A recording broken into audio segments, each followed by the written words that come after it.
여러분 안녕하십니까? 우리 국민들, 특히나 윤석열 대통령을 강력하게 지지하고 있는 보수 우파 국민들이 윤석열 대통령에게 바람이 있다면 무엇이겠습니까? 바로 검찰총장 출신답게 전과사범 이재명, 조국, 문재인 같은 범죄자들을 법의 심판대 위에 세워달라는 거 아니겠습니까? 문재인 주사파 정권 5년 동안 문재인이가 북괴 김정은과 김여정의 수석 대변인 역할을 얼마나 잘 수행을 했습니까? 북괴 김정은과 문재인이가 맺었던 9.19 남북 군사 합의로 한미 연합훈련 역대급 축소, 한미 연합훈련 대대적인 폐기. 그야말로 문재인의 5년은 정북 주사파 세력들의 굴욕적인 또 치욕적인 정북질, 여족질의 5년이었다라고 해도 과언이 아니죠. 또한 문재인이가 이 탈원전을 한다라며 원전을 박살내고 전국에다가 태양광 사업과 풍력 발전 사업 뭐겠습니까? 정북 주사파 세력들에게 준 먹이사슬 카르텔 아니겠습니까? 문재인 주사파 정권 그동안 국가의 근간이라고 할 수 있는 통계 얼마나 많은 조작을 했으며 문재인 5년 정치, 사회, 경제, 문화, 국방 할 것 없이 전부 다 망가뜨렸던 5년 얼마나 많은 죄가 있습니까? 그럼에도 불구하고 윤석열 왜 법의 심판대 위에 문재인을 올려놓지 않을까요? 충격적인 소식. 지금 윤석열 난리가 났습니다. 윤석열 문재인 사건들 수사 자제. 문재인 가족 사건도 윤석열 건드리지 마. 정성산 TV 좋아요, 구독, 알림은 큰 힘이 되겠습니다. 우리가 알던 윤석열이는 과연 어떤 사람일까요? 이 소식은 작년도에도 한번 나왔고 이번에 동아일보가 작심하고 박살을 냈습니다. 윤석열 대통령 나라 두동강 내지 않으려 문재인 사건들 수사 자제하라. 친윤 국민의힘 홍석준, 윤석열 감옥행, 안민석 공갈, 협박 더 넘어. 자, 이게 이제 2023년 4월 7일 기사입니다. 홍석준 국민의힘 위원이 7일 안민석 더불어민주당 위원회 윤석열 대통령 내외 감옥행 발언에 대해 안민석 위원이 굉장한 실언을 했는데 사과 한마디 안 하고 있다라고 지적했습니다. 그러면서 홍석준 국민의힘 친윤 위원은 윤석열 대통령도 나라를 두동강 내지 않으려고 문재인 전 대통령에 대한 여러 사건들 수사를 자제하고 있다라고 강조했습니다. 홍석준 위원은 시사저널과의 인터뷰에서 안민석 위원은 내년 총선 직후 윤 대통령 내외에게 감옥을 갈 것이란 굉장히 실언을 했다라며 공갈 협박이 도를 넘었는데 사과 한마디 없다라고 비판했습니다. 그러면서 안민석 위원은 5선이나 했는데 이제 위원직을 그만둬야 한다라고 주장을 했습니다. 친윤 홍석준 위원은 윤석열 정부가 문재인 전 대통령과 관련된 수사를 일부러 자제하고 있다고 거듭 강조했습니다. 검찰이 민주당 인사들을 겨냥한 표적 수사를 벌이고 있다는 의혹은 현실 왜곡이라는 주장입니다. 친윤 홍석준 위원은 소외 공무원 사망 사건을 보십시오. 정의영 전 국가안보실장과 서훈 전 국방부 장관 선에서 끝내고 있지 않습니까? 라며 어떻게 당시 대통령에게 보고를 안 하거나 대통령의 지시가 없었겠습니까? 라고 반문을 했습니다.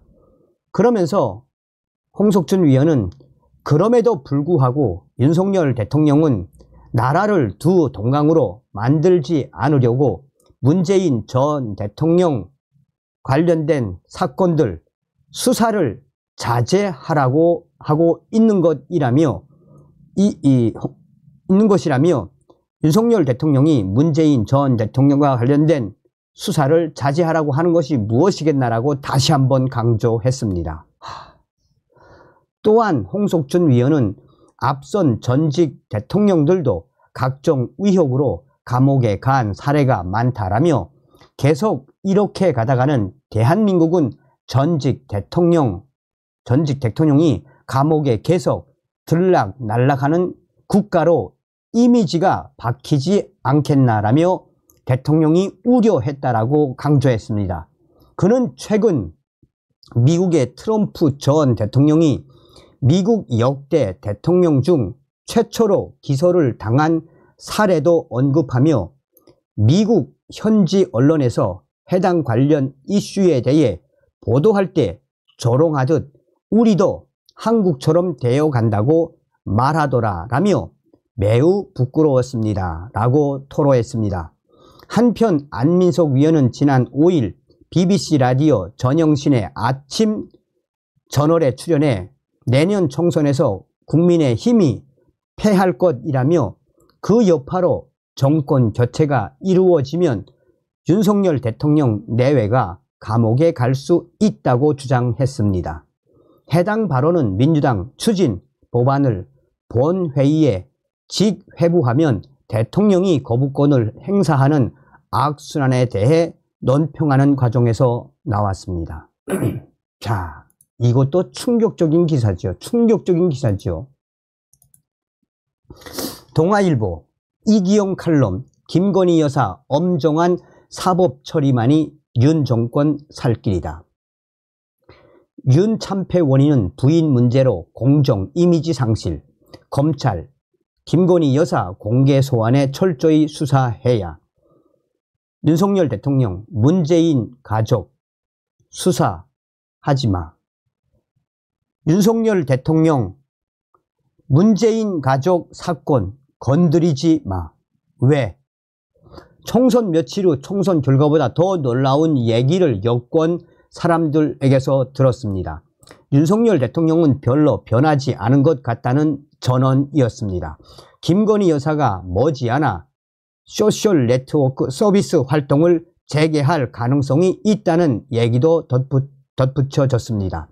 수많은 보수 지지자들이 울분과 절망감을 겪고 있는데 정작 대통령 부부는 다른 세상에 살고 있다는 건가요? 귀를 의심하면서 그들이 잘못 관측한 것이리라 생각했습니다. 그러나 오래지 않아 그들의 관측이 옳았음을 보여주는 일들이 이어졌습니다. 윤석열 대통령이 별로 변할 의지가 없음을 보여준 지난 16일 국무회의 발언에 이어 17일 새벽에는 박영선 총리, 양정철 비서실장설 파동이 비선 라인의 활동 재개를 다시 확인시켜 주었습니다. 총리 실장설은 공식 인사, 정무, 홍보 라인이 아니라 대통령 부부와 개인적으로 가까운 사람들의 입에서 나왔습니다. 윤석열 대통령은 총선 참패의 원인이 한동훈 대표와 당의 잘못 때문이라는 인식을 갖고 있다고 합니다. 공천 개입을 자제하는 등 당을 위해 그렇게 해 주었는데도 선거를 망쳤다라는 것입니다. 부정확한 인식입니다. 지금 현재 총선 참패의 원인은 99% 대통령이 제공했습니다.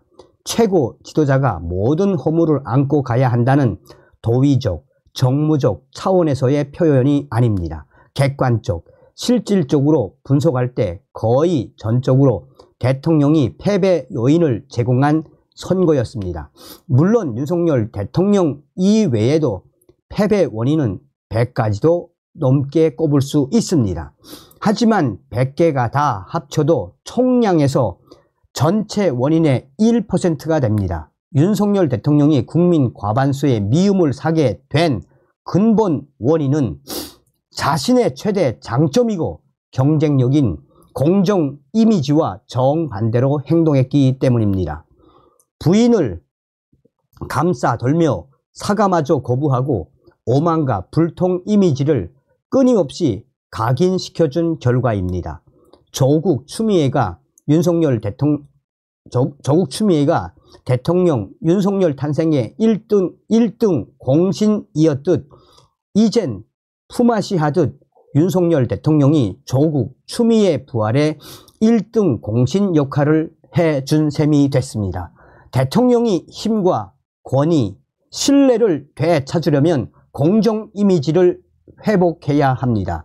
유일한 방법은 김건희 여사 문제를 국민 다수가 고개를 끄덕일 수 있는 수준으로 처리에 매듭 짓는 것입니다.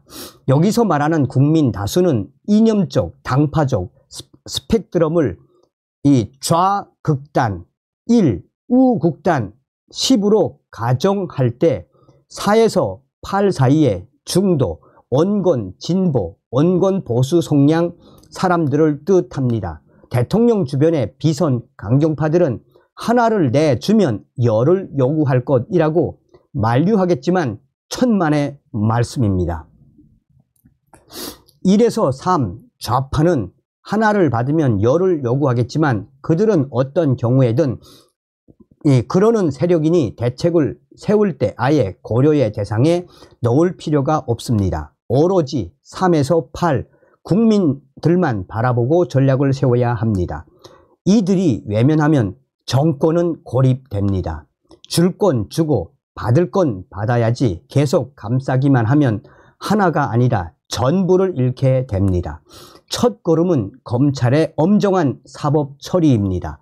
김건희 여사를 빠른 시일 내에 공개 소환하고 압수수색을 포함해 적극적 수사 의지를 갖고 임해야 합니다. 탈탈 털었다가 대통령의 입이 아니라 국민들 사이에서 저절로 나올 수준이 되어야 합니다.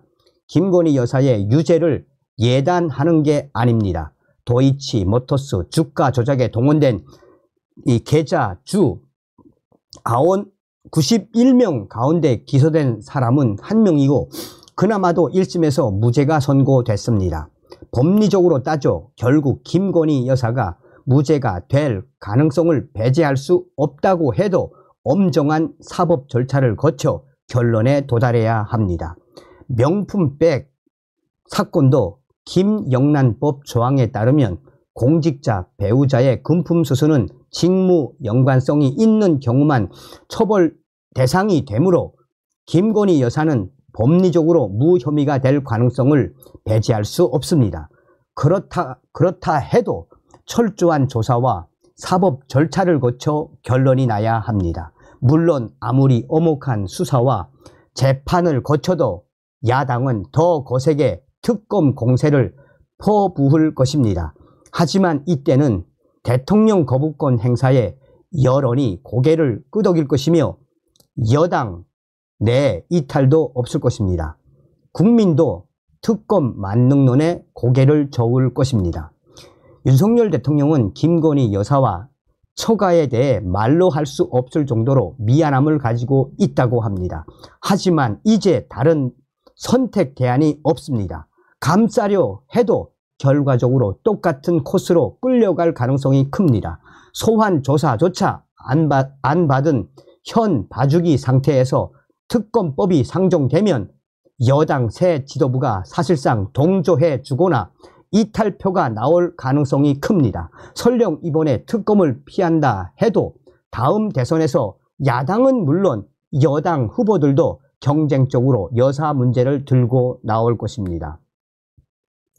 돌이켜보면 어느 정권이든 비선 실세로 지목된 인물과 관련한 의혹이 불거진 뒤 그냥 덮고 갈 수 있었던 적은 없었습니다.